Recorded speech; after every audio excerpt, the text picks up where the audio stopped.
Let's talk about Dolphin Dance by Herbie Hancock.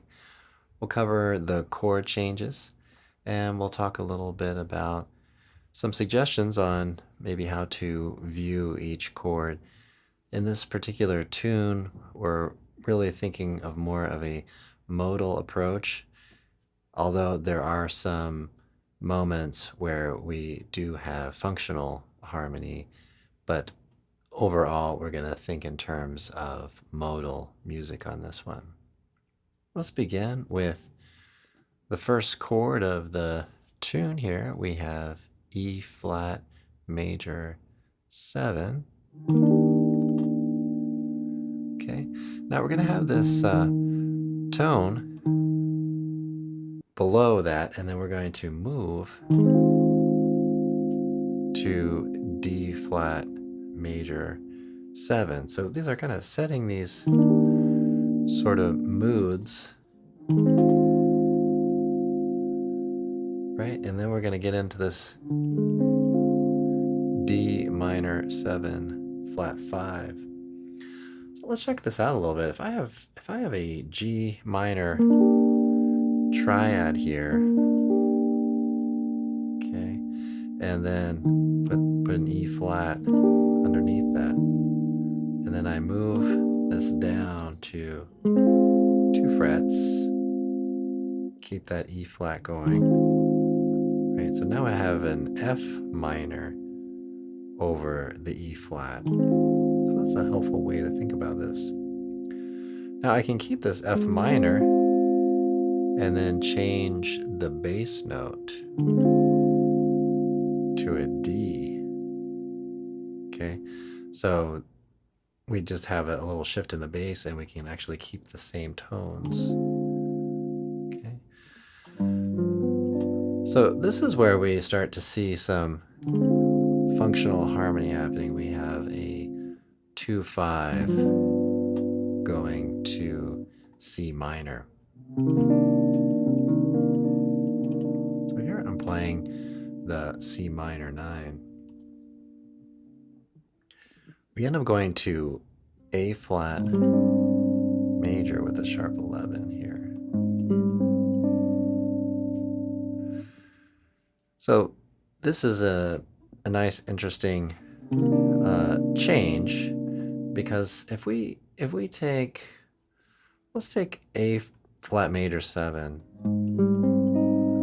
and we compare it just to C minor. Okay, so if I have these 3 tones here, so that's a C minor triad. If I put it over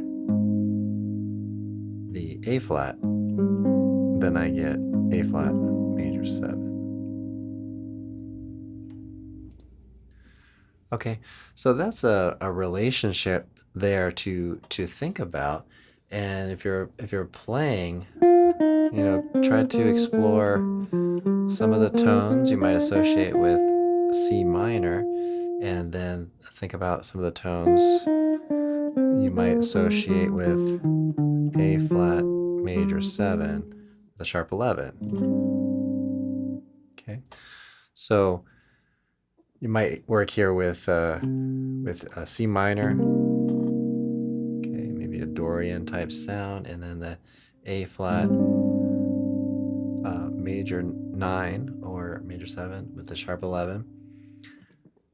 We can think in terms of the Lydian mode. Back to C minor 7. And then we hear this really, really kind of nice shift to A minor 7 and D7. So I think in terms of some of these pairings here, we have a C minor, and then think about what mood that sets after with the A flat major 7 sharp 11, and then the C minor going to, let's say, A minor 11. Right, so what kind of aural effect that has on our ears and how we perceive things. there again, we have a little bit of functional harmony. We have the A minor D7 to the G major 7. So that's a 2-5-1. Okay, we have G major 7, and then we get into G sharp minor, or A flat minor 7. Right? So take some of these chords in this progression and kind of just listen to the effect that has on the ear. Right? And especially a moment like that. And just take some time to play through, maybe some tones that you associate with the G major. And then the A flat minor, some tones that you're going to associate with that. And spend a little time moving back and forth, and that will actually help some the agility when it comes to improvising. A flat minor 7, and then we're going to F minor 11. Okay, so again, kind of these just different shifts into these little palettes of tones, you might say.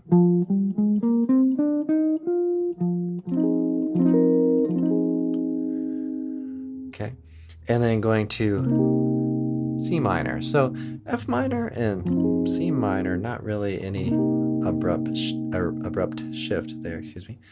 But G major to A minor, F minor, right? So we end up with these sort of I'm not saying modes, but moods that shift, right? Okay, we go to A minor or A minor 11, okay, and D7 again. So again, quite a few chords later, and then we start to hear some functional harmony again. G major, so 2-5 and G major. And then we stay with a G, pedaling on the G, and then we can explore these different sounds. And then we can explore these different sounds on the G. Right, so now we have G13 sus. Right, and then we get G over the A. And the E flat major 7, or E flat major 7 flat 5 over the G, right? So I want to just kind of sit with that and see what that does to the ear there.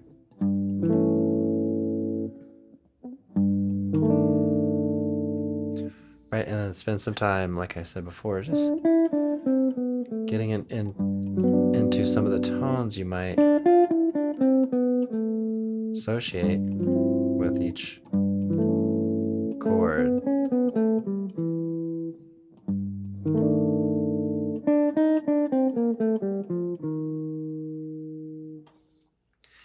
And then we end up having a very kind of similar thing happening on the F. So F, 13 sus, and then we get a 13, the flat 9. So kind of exploring, kind of goes back to that 13 sus 4. And then again, we're shifting away. So there we have a 2-5. But we don't go to D. So E minor 9 to A 13. So oftentimes this would go to D, but we end up going to E flat 9 sharp 11.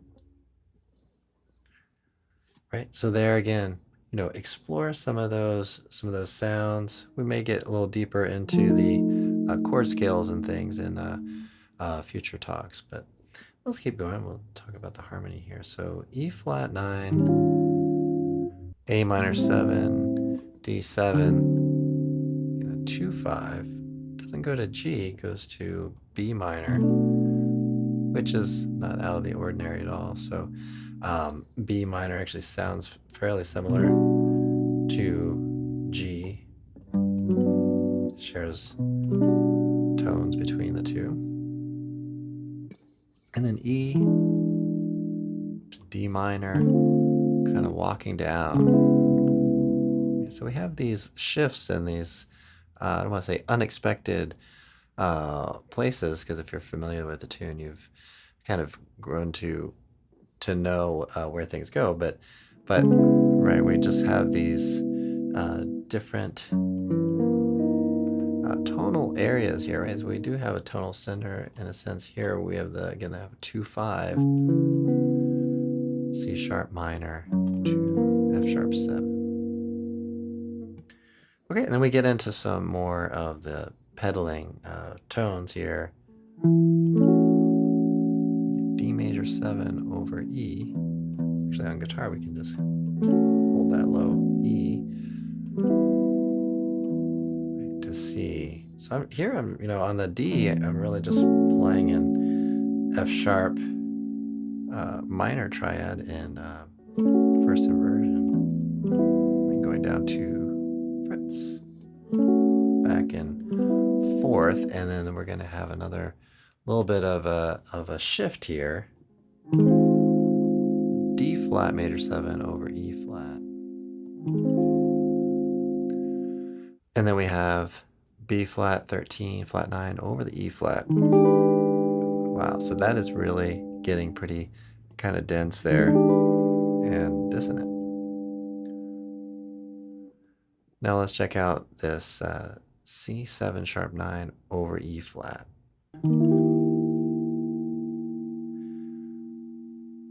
Okay, and then we have the G7, the sharp 9 and sharp 5. Okay, so that covers a bit of the harmony there and some perspective on how you might think about this tune. So explore modes of the major scale, a melodic minor scale, the harmonic minor scale, and the harmonic major scale. There are moments throughout this tune for all of those. All right, everybody. Well, thanks for checking out this podcast. Hope you enjoy it. Please remember to follow me at Fret Prince on the major platforms, YouTube, Facebook, and Twitter, and Instagram. And you can learn more about things that I have to offer in the description below. And we have video versions of this available to members of the Lessons and Talks on the YouTube channel. Have a great practice session.